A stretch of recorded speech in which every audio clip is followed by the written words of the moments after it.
Welcome to Finding Holiness, where we delve into timeless Torah wisdom, revealing the sacred in everyday moments.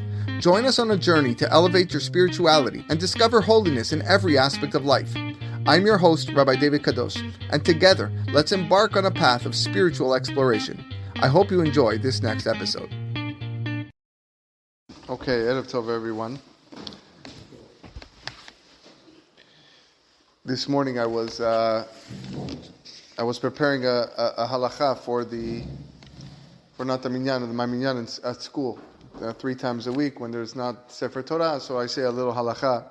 And I came across an interesting, beautiful idea by the Pnei Halacha, which we're learning Hilchot Tefillah on Shabbat, but he brings down the machloket in Brachot of the position that is permitted to recite Shema.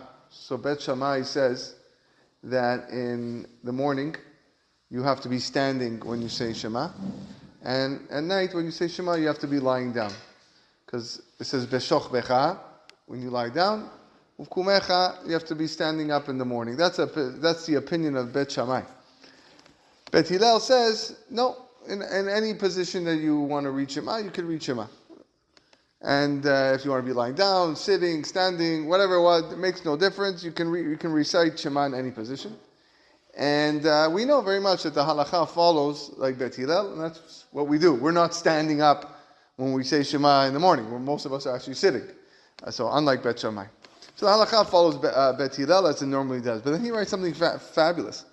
And he says that we see from here a tremendous lesson in our emunah. In Emunah of Hashem. Of course, the declaration of Shema Yisrael Hashem Elokeinu Hashem Echad is really a declaration of Emunah. That, we believe in Hashem as one God, no one else but Him, and that He controls everything. And really, that's Kabbalat Ol Malchut Shamayim is that first line in the first paragraph.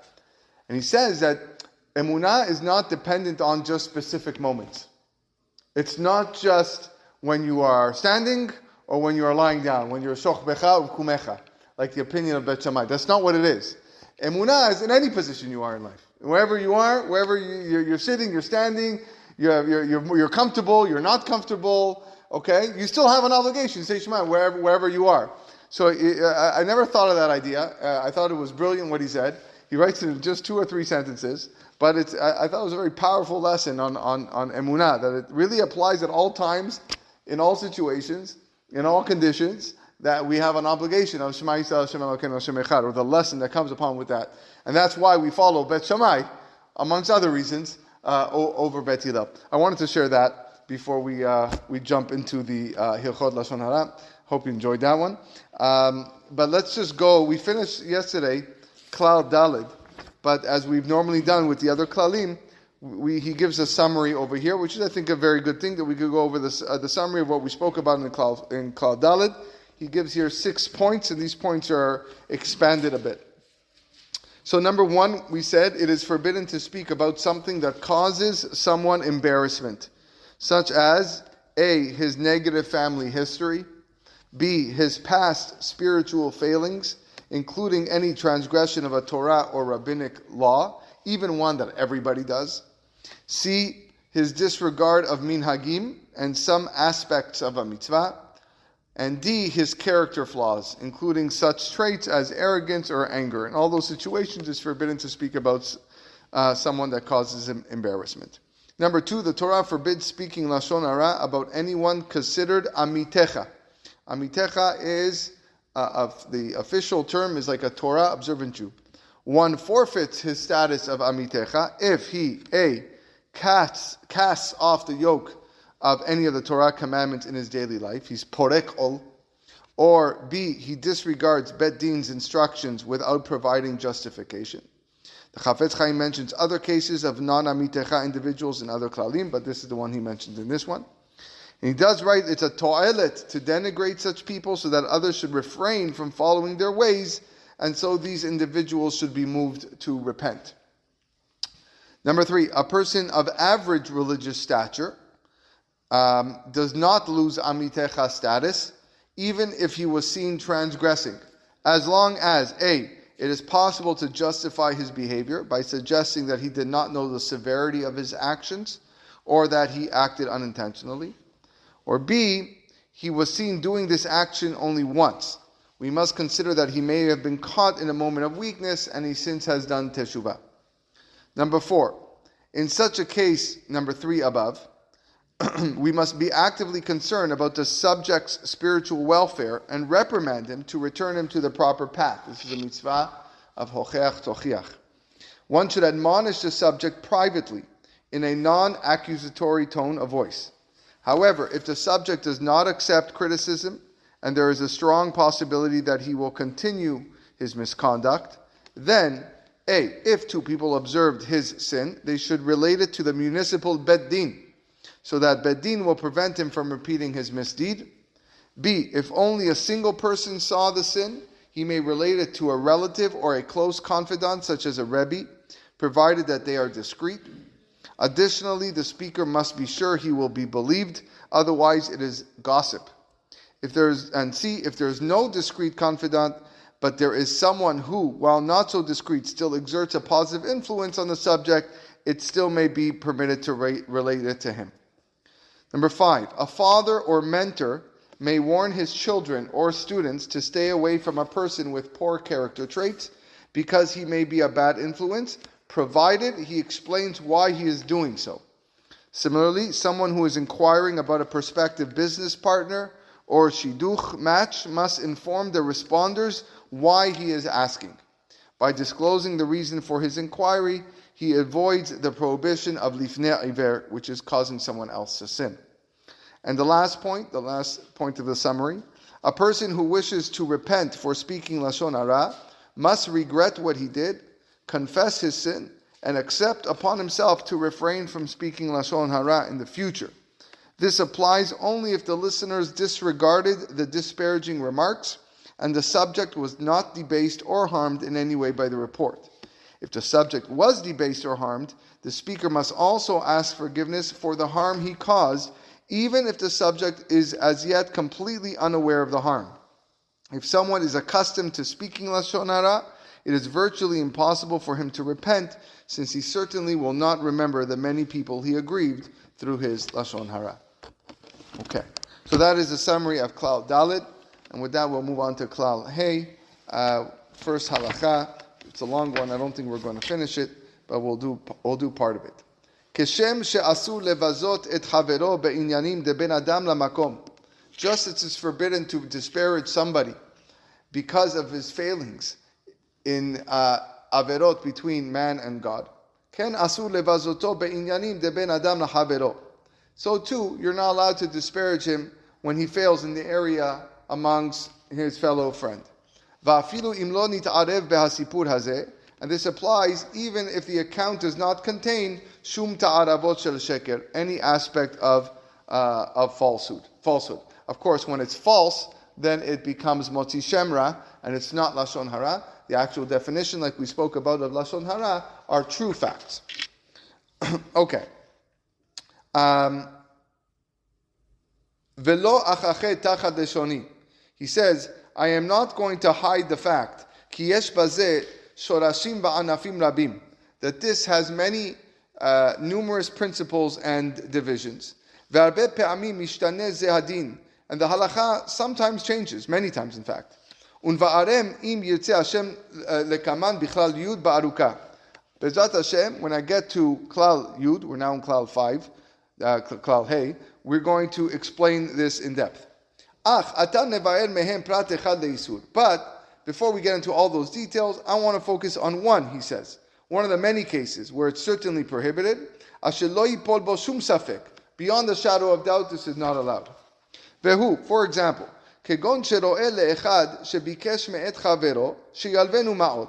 Reuven sees Levi ask his friend Shimon to lend him money, and Shimon says no. Okay, Reuven's watching this. Shimon says no. Okay, now even though it is a mitzvah deoraita, a biblical mitzvah to actually help your friend and lend your friend. De'im kesef talveh tami. The Torah tells us im kesef talveh tami is one of the few times that the word im is not if, but rather when. Another time is this week's parasha, at the end when we're building of the Mizbeach. Okay?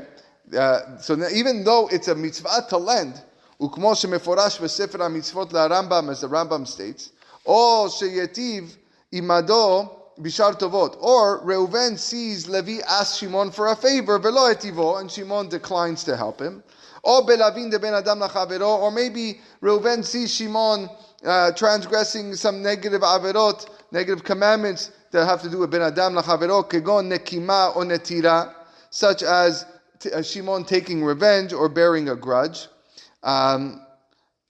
which is Be'ezrat Hashem coming soon next week's parasha.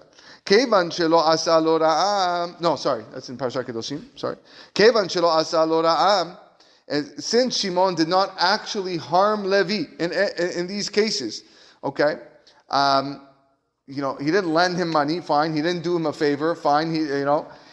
Since he didn't actually harm Levi, but he just withheld the favor. Vegam en shum to'elet leoto ploni shenegdo, and Levi, who was affected, will also have no benefit besipurot hadavar hazeh livnei adam, by Reuven informing others of the incident.